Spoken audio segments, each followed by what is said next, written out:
అహ్మదాబాద్ విమాన ప్రమాద ఘటనలో మృతుల సంఖ్య 274 పెరిగింది.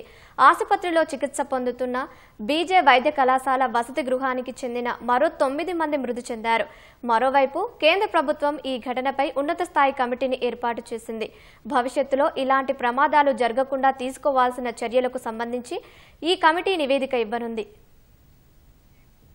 అహ్మదాబాద్ ఎయిర్ ఇండియా విమానం కుప్పకూలిన ఘటనలో మృతుల సంఖ్య అంతకంతకు పెరుగుతోంది. ఆసుపత్రిలో చికిత్స పొందుతున్న క్షతగాత్రుల్లో మరో 9 మంది చనిపోయారు. ఈ ఘటనలో ఇప్పటి వరకు చనిపోయిన వారి సంఖ్య 274 పెరిగింది. 2 రోజుల క్రితం ఎయిర్ ఇండియా విమానం కుప్పకూలిన ఘటనలో తొలుత 241 మంది ప్రయాణికులు, వైద్య కళాశాల వసతి గృహానికి చెందిన 24 మంది మృతి చెందారు.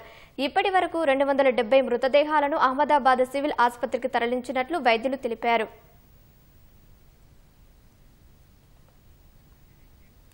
అహ్మదాబాద్ విమాన ప్రమాద ఘటనపై దర్యాప్తునకు కేంద్ర ప్రభుత్వం ఉన్నత స్థాయి కమిటీని ఏర్పాటు చేయనుంది.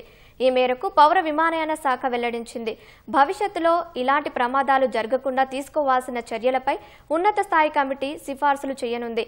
అయితే ఈ ఘటనపై సంబంధిత అధికారుల సాంకేతిక దర్యాప్తు యథావిధిగా కొనసాగనుందని పౌర విమానయాన మంత్రిత్వ శాఖ స్పష్టం చేసింది. మరోవైపు విమాన ప్రమాదం జరిగిన ప్రాంతంలో కేంద్ర, రాష్ట్రాల దర్యాప్తు సంస్థలతో పాటు ఎన్ఎస్జీ బృందాన్ని మోహరించారు. ఎన్ఎస్జీ కమాండోలకు దర్యాప్తు చేసే అధికారం లేదని, అయితే సహాయ కార్యక్రమాల్లో ఇతర విభాగాలకు సహాయపడుతుందని అధికార వర్గాలు తెలిపాయి.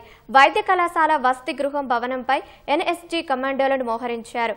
అక్కడే ప్రమాదానికి గురైన ఎయిర్ ఇండియా విమానం వెనుక భాగం ఇరుక్కుపోయింది.